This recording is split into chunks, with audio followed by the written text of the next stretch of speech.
Hello student, তোমরা যারা ক্যালকাটা ইউনিভার্সিটির আন্ডারে সেকেন্ড সেমিস্টারের ছাত্রছাত্রী আছো এবং তোমাদের বাংলা সাবজেক্টটা এমডিসি কোর্স হিসাবে আছে বা তোমাদের মাইনর সাবজেক্ট হিসাবে আছে, তোমাদের জন্য আজকের ক্লাসটা খুবই গুরুত্বপূর্ণ। আজকের ক্লাসে তোমাদের সিলেবাস এবং 100% কমনযোগ্য সাজেশন নিয়ে আলোচনা করব। তোমরা প্রথম সেমিস্টারে দেখেছো যে এমডিসি কোর্সের এবং মাইনর কোর্সের সিলেবাস এক, বাংলা সাবজেক্টের সেকেন্ড সেমিস্টারেও তাই সিলেবাস সেম থাকছে, তবে তোমাদের কোয়েশ্চেন আলাদা আলাদা হয়, কারণ তোমরা প্রথম সেমিস্টারেই সেটা দেখেছো যে পরীক্ষাটা তোমাদের কিন্তু কয়েকদিন আগে এবং কয়েকদিন পরে হয়ে থাকে। তোমরা প্রথমে সিলেবাস দেখো, তারপরে তোমাদের 100% কমনযোগ্য সাজেশন নিয়ে আলোচনা করব। তোমাদের সেকেন্ড সেমিস্টারে 3টে মডিউল পড়তে হবে, মডিউল 1, মডিউল 2 এবং মডিউল 3। মডিউল 1 থেকে কি কি থাকছে দেখে নাও একটু। মডিউল 1 থেকে দেখো ধ্বনি, বর্ণ, অক্ষর এগুলোর সংজ্ঞা, পারস্পরিক সম্পর্ক থাকছে।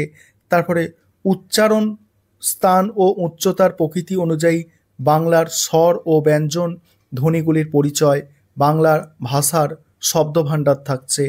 মডিউল 2 থেকে থাকছে বাংলা ভাষার ধ্বনি পরিবর্তনের রীতি ও প্রকৃতি, সেখানে স্বরাগম, ব্যঞ্জনাগম, স্বরলিপি, অপিনিহিতি এইগুলো থাকছে। দেখো জোর কলম এইগুলো থাকছে। তারপরে এখানে আরেকটা পার্ট আছে বাংলার শব্দার্থ পরিবর্তনের ধারা আর বাংলার ভাষার উপভাষা, মানে বাংলা ভাষার উপভাষা। মডিউল 3 থেকে যেগুলো থাকছে যে বচন, লিঙ্গ, পুরুষ, সন্ধি, সমাজ, বিভক্তি, কারক, প্রত্যয়, ক্রিয়ার কাল এইগুলো থাকছে। এই হচ্ছে তোমাদের টোটাল সিলেবাস। এবং ক্যালকাটা ইউনিভার্সিটির পক্ষ থেকে কিছু বই এখানে সাজেস্ট করেছে, তোমরা দেখতে পাচ্ছ। এবং তোমরা যদি বলো যে তোমরা কোন বই পড়বে বা কোন বই ভালো, আমি তোমাদের বলবো বাংলা সাবজেক্টের জন্য ছায়া প্রকাশনের বই ব্যবহার করতে পারো এবং বামার, ঠিক আছে, বামার বইটা ব্যবহার করতে পারো। তোমরা যে কোনো বই দোকানে গিয়ে বলবে যে সেকেন্ড সেমিস্টারে আমাদের বামার বই দরকার, বয় আঁকা, ময় আঁকা, বামার, এইটা বললে তোমরা কিন্তু পেয়ে যাবে ভালো বই। এবার তোমরা 100% কমনযোগ্য সাজেশনটা দেখে নাও।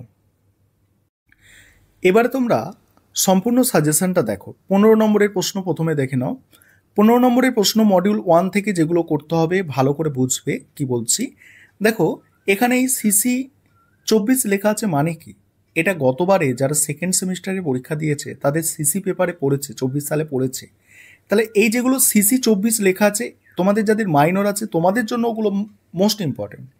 এবং এবং তোমাদের যাদের আরেকটা বিষয় শুনবে, তোমাদের যাদের যেগুলো মাইনর লেখা আছে, ঠিক আছে, যেগুলো মাইনর লেখা আছে তোমাদের যাদের সিসি পেপারে আছে তোমাদের জন্য ওগুলো কিন্তু মোস্ট ইম্পর্টেন্ট। আর ওভারঅল সাজেশনটা তোমরা দেখে নাও। এই প্রশ্ন কটা তৈরি করলে অবশ্যই তোমরা 100%-র বেশি প্রশ্ন কমন পেয়ে যাবে, অর্থাৎ অথবার যে প্রশ্ন থাকে সেগুলোও কমন পাবে। দেখো প্রথম প্রশ্ন, উচ্চ স্থান ও উচ্চতার প্রকৃতি অনুযায়ী ব্যঞ্জন বর্ণের বর্গীকরণ বিষয়টি বুঝিয়ে দাও। পরের প্রশ্ন আছে বাংলার শব্দভাণ্ডারকে প্রধানত কয়টি ভাগে ভাগ করা যায় ও সেগুলি কি কি? তৎসম, অর্ধ তৎসম, তদ্ভব শব্দ বিষয়টি উদাহরণ সহ আলোচনা করো। পরের প্রশ্ন, উচ্চ স্থান অনুযায়ী বাংলা স্বরধ্বনিগুলির বর্গীকরণ করো। তারপরে বাংলা ভাষার শব্দভাণ্ডারকে কয়টি শ্রেণীতে ভাগ করা যায় একটি রেখাচিত্রের দ্বারা বোঝাও বা আলোচনা করো। মডিউল 2 দেখো। মডিউল 2 আলোচনা করব তার আগে একটা বিষয় বলে নিই, তোমাদের এই সাবজেক্টের ওপরে স্টাডি মেটেরিয়াল তৈরি করা হয়েছে। তোমরা যদি কেউ স্টাডি মেটেরিয়াল পারচেস করতে চাও তাহলে নিচে যে নম্বর দেখতে পাচ্ছ এই নম্বরে যোগাযোগ করে স্টাডি মেটেরিয়াল পারচেস করতে পারো।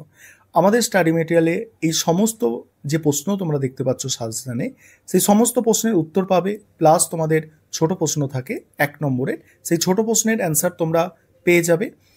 আরেকটা বিষয় বলি যে আমাদের স্টাডি মেটেরিয়ালের কোয়ালিটি কিন্তু যথেষ্ট ভালো হবে, কারণ বিভিন্ন যে সোর্স আছে, অর্থাৎ যত রকম বই পাওয়া যায় সমস্ত বইগুলোকে কিন্তু পাঞ্চ করে আমাদের স্টাডি মেটেরিয়াল তৈরি করা হয়।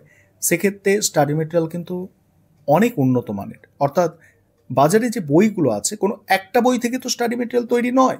তোমরা দেখবে তোমাদের বামার বই বললাম, ছায়া প্রকাশনীর বই বললাম, যে কোনো বই নেবে সমস্ত প্রশ্নের উত্তর কিন্তু কোনো বইতে তুমি পাবে না। কিন্তু আমাদের স্টাডি মেটেরিয়াল একদম গুছিয়ে লেখা, যে কোনো সাবজেক্টের স্টাডি মেটেরিয়াল আমাদের যেগুলো তৈরি করা হয় সেভাবেই তৈরি করা হয়। দেখো মডিউল 2 থেকে যেগুলো তোমাদের করতে হবে, দেখো এখানে নিম্নলিখিত যে কোনো 3টি বিষয় উদাহরণ সহ আলোচনা করো। এইগুলো তোমাদের কিন্তু করতে হবে। এখানে দেখো স্বরাগম আছে, নাসিকি ভবন আছে, স্বরসঙ্গতি আছে, এগুলো তোমাদের ভালো করে তৈরি করতে হবে। এর মধ্যে যে কোনো 3টে পরীক্ষায় অবশ্যই কমন পাবে। অর্থাৎ তুমি যদি এইটুকু পার্ট ভালো করে নাও, তোমার একটা 15 নম্বরের প্রশ্ন তুমি কমন পাবে, এটুকু নিশ্চিত। কারণ এগুলোর মধ্যে থেকেই মানে 3টে তোমাদের অবশ্যই লিখতে দেবে। অর্থাৎ এইটুকু পার্ট করলেই তুমি মডিউল 2 থেকে একটা 15 নম্বরের কমন পাচ্ছ, এটুকু নিশ্চিত। এছাড়া দেখো যেগুলো করতে পারো, উপভাষা কাকে বলে, বাংলা উপভাষার সংখ্যা কয়টি, রাঢ়ী উপভাষার 3টি ধ্বনিতাত্ত্বিক ও 3টি রূপতাত্ত্বিক বৈশিষ্ট্য উদাহরণ সহ লেখো। তারপরে আছে বাংলা শব্দার্থ পরিবর্তনের যে কোনো 2টি ধারা সম্পর্কে আলোচনা করো। তারপরে আছে দেখো উদাহরণ সহ বাঙালি উপভাষার 3টি করে ধ্বনিতাত্ত্বিক ও রূপতাত্ত্বিক বৈশিষ্ট্য উল্লেখ করো। তারপরে আছে বরেন্দ্র উপভাষার রূপতাত্ত্বিক বৈশিষ্ট্যগুলি লেখো। তারপরে দেখো মডিউল 3 নম্বর মডিউলটা এবারে দেখো, বিভক্তি কাকে বলে, বিভক্তি কয় প্রকার, কী কী উদাহরণ সহ তার ভাগ নিয়ে আলোচনা করো। ক্রিয়ার কাল বলতে কী বোঝো, বাংলা ব্যাকরণে ক্রিয়ার অতীতকালের ভাগগুলি বুঝিয়ে দাও। প্রত্যয় কাকে বলে, শ্রেণীবিভাগ করে যে কোনো একটি প্রত্যয় সম্পর্কে সংক্ষিপ্ত আলোচনা করো। বাংলা ভাষায় লিঙ্গ কয় প্রকার ও কী কী উদাহরণ সহ পরিচয় দাও। এবারে 5 নম্বরের প্রশ্ন দেখে নাও। এটা মডিউল 3 থেকে বলে দিলাম। এবার 5 নম্বরের প্রশ্নগুলো দেখো। 5 নম্বরের মডিউল 1 থেকে দেখো, আগন্তুক বা কিতঋণ শব্দ বিষয়ে সংক্ষিপ্ত আলোচনা করো। উচ্চারণের প্রকৃতি অনুসারে স্বরবর্ণ ও ব্যঞ্জনবর্ণের প্রধান পার্থক্য বিষয়ে আলোচনা করো। মৌলিক ও যৌগিক স্বরধ্বনি কাকে বলে উদাহরণ সহ বুঝিয়ে দাও। বাংলা শব্দ ভাণ্ডারে নবগঠিত শব্দ বিষয়ে আলোচনা করো। মডিউল 2, 2টি বাংলা শব্দ নির্বাচন করে জোর কলম পদ্ধতিটি বুঝিয়ে দাও। উদাহরণসহ রাঢ়ী উপভাষার 2টি ধ্বনিতাত্ত্বিক বৈশিষ্ট্যের পরিচয় দাও।